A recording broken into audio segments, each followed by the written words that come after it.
देशमुख कांबळे गावच्या वरच्या आवाडामधील विठ्ठल मंदिराच्या काकडा आरतीची भक्तिमय वातावरणात सांगता।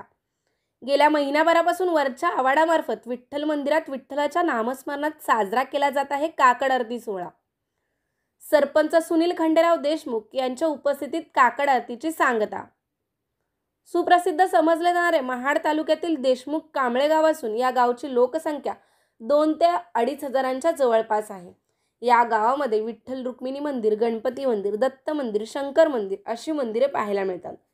गावातील नागरिक सर्वच मंदिरांमध्ये पूजा अर्चा करतानाचे पाहायला मिळत असतं।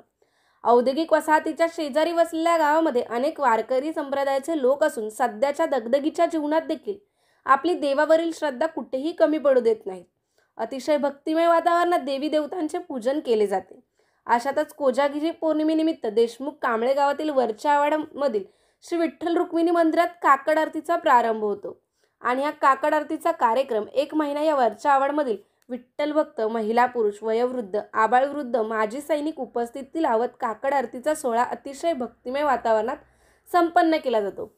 गेली 49 वर्ष या गावातील वरच्या आवाडमधील श्री विठ्ठल मंदिरात हा काकड आरती सोहळा संपन्न होत असून या काकड आरतीसाठी माजी सैनिक तुकाराम साळेकर, आत्माराम कळमकर, प्रकाश कळमकर आणि ग्रामपंचायतीचे सदस्य परशुराम कळमकर विशेष मेहनत घेत असतात। आज काकड आरतीच्या सांगता सोहळ्याप्रसंगी देशमुख कांबळे गावचे सरपंच सुनील खंडेराव देशमुख, माजी सरपंच अनंत देशमुख यांनी विशेष उपस्थिती लावली होती। विठ्ठल नामाच्या गजरात भल्या पहाटे हा काकड आरती सोहळा पार पडत असून संपूर्ण गाव भक्तिमय झाल्याचे चित्र पाहायला मिळते। पुढच्या वर्षी या विठ्ठल मंदिराला 50 वर्ष पूर्ण होणार असून पुढच्या वर्षीचा काकड आरती सोहळा आम्ही आणखीन मोठ्या भक्तिमय वातावरणात साजरा करणार असल्याचे सांगण्यात आले आहे। ब्युरो रिपोर्ट, तेज मराठी न्यूज, महाड, रायगड। इथे काकड्याला सुरुवात होती। गेली अनेक वर्ष काकडा इथे आपल्या इथे चालू आहे। आज आपल्या इथं आत्ताच तुम्ही पाहिलं काही महिला, पुरुष मंडळी महिनाभर इथं काकडा करताय।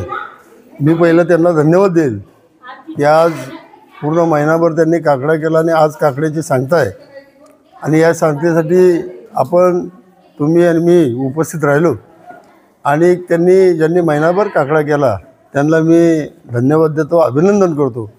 त्यांनी असंच पुढे काकडे करत राहावेत।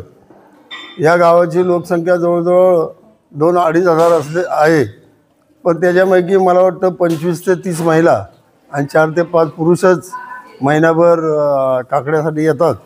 मी सर्व ग्रामस्थांना विनंती करतो की आपण पुढल्या वर्षी जास्तीत जास्त लोकांनी इथं येऊन या काकड्याची शोभा वाढवावी आणि विठ्ठलाच्या चरणी नतमस्तक व्हावं की हे गाव आपलं सुखाचे, समृद्धीचे, भरभराटी जावो असे 25 ते 30 लोक महिनाभर पांडुरंगाच्या चरणाशी मागत असतात। त्याकरता सर्व ग्रामस्थांनी आपण हजर राहून जर गावासाठी मागितलं तर अतिशय चांगलं होईल। गेली महिनाभर हपप राजेंद्र देशमुख, हपप बबनदादा कळमकर, प्रकाशदादा कळमकर, आत्मारामदादा सालेकर अण्णा आणि ह्यावर्षी सुरेंद्र भोसले या गावचे उपसरपंच हे वाढले। आमचे मोठे बंधू गोपीनाथ काशीराम देशमुख हे एक वाढले। खरोखर आनंदाची गोष्ट की प्रत्येकाने आपापलं कामधंदा सोडून सकाळी 2 तासासाठी यायला पाहिजे।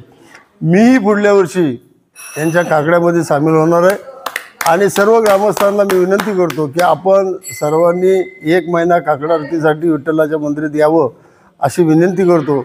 जेवढे लोक महिनाभर ज्यांनी काकडा केला त्यांचे परत मी एकदा सरपंच म्हणून अभिनंदन करतो आणि मी इथंच थांबतो। जय महाराज।